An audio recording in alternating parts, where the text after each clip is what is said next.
Hey there again, folks. Me again.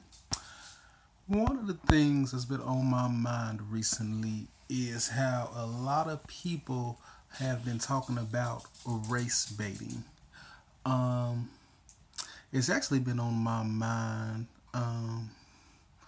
since I had a conversation with these two boys from my Facebook on Father's Day, saying I was race baiting their post or the original guy's post. I think race baiting is just a cop out, you know, and I see this from guys in their 20s versus guys in their 30s and 40s because I grew up in the time of, you know, boys in the hood, menace to society, um, you know, the Fresh Prince and A Different World, the Rodney King riots, shows that did special episodes about race. And I could relate to those experiences because I had racial experiences. I remember me and some friends playing hide and go seek. We were 12, 13 kids, boys, playing hide and go seek in a parking lot of a little sports arena around here that you could go and play a bunch of different sports.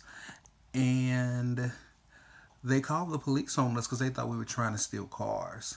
And our parents had to go pick us up from the police station. And you know, of course, they were furious and mad. Like, you really thought our kids were trying to steal cars.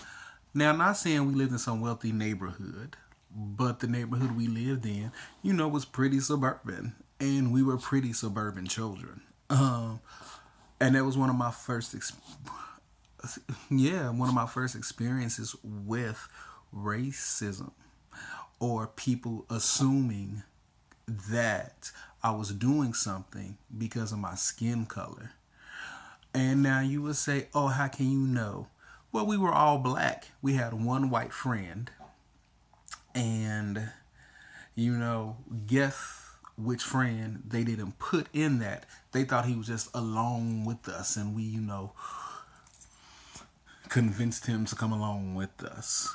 But, you know, when these younger kids talk about race baiting, you know, I had to realize that they haven't had the same experiences I've had. They grew up in a more multiracial society. They grew up under Barack Obama. So, you know, they don't really realize how a black president, even for me growing up, was such a far reach that, you know, when Don Lemon got his own show on CNN and they moved him from the weekend to the weekday, me and people at work talked about how that was a big deal. So, you know, when people say race baiting, you know, I try not to get mad because I'm like, you're demeaning other people's experiences of what they experience with their race. Um, you know, I have been told by people, oh, you talk so well for a black man, or you like Doctor Who for a black man. You know, it's things like that. That's not. Those are people, certain black people's experiences. So when you say stuff like, oh, you're just race baiting because, you know, you're saying that, oh, this wouldn't happen if this person was white.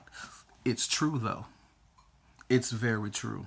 You know, you should, if you don't believe me, you should go read or watch The Immortal Life of Henrietta Lacks, uh, written by Rebecca Sloot on HBO. uh, the daughter played by Oprah Winfrey. If you don't know the story, Google it because I'm not going to explain it. But it's a good read and it explains how black people were treated. And a lot of people need to realize black people have been treated so badly. It's not a far off, far away thing. You're probably tired of hearing that, but it's true. And it's like Will Smith said, all of these issues are coming back up because it's not that it's never been there, it's that it's recorded now and everybody could see it. The recent NRA gun toting commercial talking about support the president, support guns. None of this commercial was around when the black guy got shot and he had a permit for his gun. His name escapes me right now because I just got off of work. Like I said, these are, test runs to bigger and better, things and commentary, but I just wanted to get this off of my chest because I kept hearing that in a lot of things, this word race bait in these past few days. Philando Castile, people say, everybody always say, where's Black Lives Matter when black people get killed in Chicago? Well, where the hell was the NRA when Philando Castile was getting killed and he had a permit to carry? You can't say one thing and ignore the other. And I feel like a lot of some of these young kids do that nowadays. They be like, well, what about this and what about that? Okay, what about this? What about that? Shit, what about R. Kelly and Woody Allen? Same sides, different coin. Same coin, different sides. That's just it. That's all it is.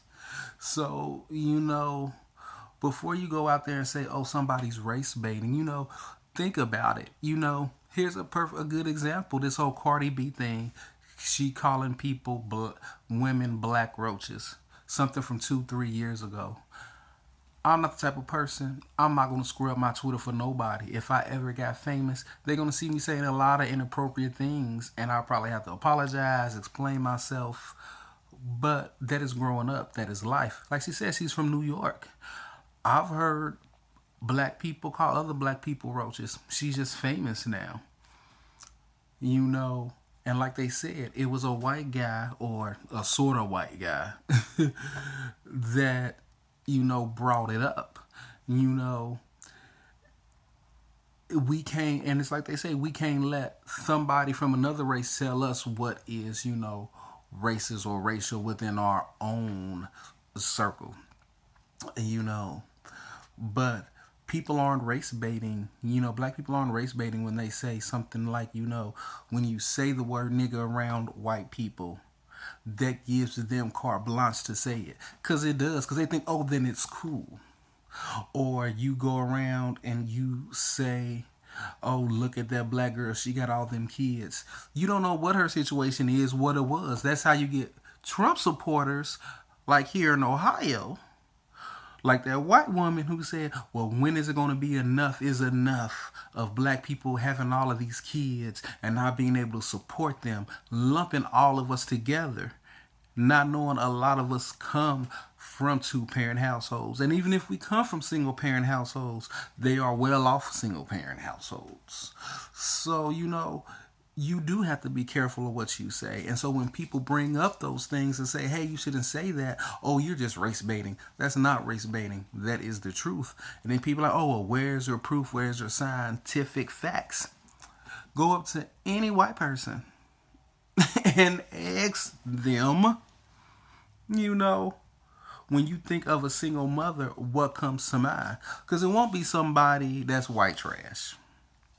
And I know what you're saying. You done said white trash, nigga, this is racial. But the truth of the matter is, if they say representation matters. Because if they see more positive images when I go on job interviews, people wouldn't be surprised to see a bald-headed black man. Or when I had little bitty locks, black man speak so well in a job interview, prepared with the resume, research the company, so this whole race baiting issue thing, people aren't race baiting. They are speaking on their experiences of what they have gone through life and what sometimes they still go through life. And if you're one of these younger people that say, oh, well, it's not like that nowadays, that leads me to know one thing. You have never experienced anything racial yet. And I say yet because you will. You will. It just hasn't happened yet.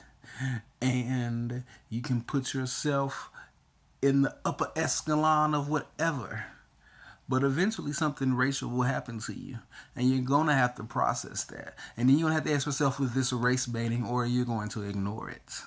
Because some things you can't ignore. So, like I said, I wanted to get that off of my chest today. I'm always welcome to comments, commentary. You know, if you say something nasty to me, I'm going to be rude and petty. It's in my DNA. So think about that. Like I said, this isn't as polished as I want it to be, but, you know, as days and weeks go past, you know, it will get there. But like I always say, you know, like I always tell people, think about what you say before you say it. Words hurt. Words mean things. And if you don't think so, you know, we live in a time where people are choosing sides. And one day you're going to have to choose a side. Do you want to be on this side where they want to stick their head in the ground and pretend nothing's happening and then get a rude awakening? Or do you want to keep your head up, looking straight forward and saying, hey, these are the problems in the world. Let's address them. Because everything I say, I learned from a boss a very long time ago. Oh, white woman. You know, don't come to the table with problems and not have any solutions. You gotta have solutions to the problems too. So, like I said, hit me up. Let me know what you think.